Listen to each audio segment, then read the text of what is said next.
Quand tu te retrouves embarqué avec des cinglés dont le boulot, c'est littéralement d'échapper à la mort tous les jours que Dieu fait, il y a des leçons que tu retiens très vite. Et crois-moi, ce n'est pas dans les manuels de survie pour scouts du dimanche.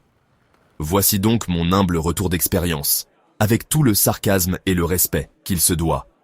Prendre une balle dans un gilet pare-balles, c'est comme une amicale tape dans le dos, par Hulk. Les films, c'est du flanc. Quand tu prends une balle dans le gilet, tu ne te relèves pas comme si de rien n'était en criant « Youpi, c'est reparti !» Non, non. C'est comme si un camion te rentrait dedans à pleine vitesse. Mais au lieu de finir en steak haché, tu restes en un seul morceau. La douleur est instantanée, ça coupe le souffle, et tu as juste envie de t'allonger en position fétale en reconsidérant toutes tes décisions de vie. Quand tout explose autour de toi, et que tes collègues portent leur poids en matos en courant comme des tarés, tu fermes ta gueule et tu respectes. T'es là, en sueur, avec tes 80 kilos de fragilité, pendant qu'eux trimballent l'équivalent d'un petit âne mort sur leur dos tout en sprintant. Pas un râle, pas un « j'ai une crampe », juste du mouvement fluide et efficace. Toi, tu fais 3 mètres et t'as déjà envie d'appeler le SAMU. Une arme, ça se vide à la vitesse de l'éclair. Oubliez les films où le héros balance 500 balles sans jamais recharger. En vrai, un chargeur de 30 balles, c'est rien.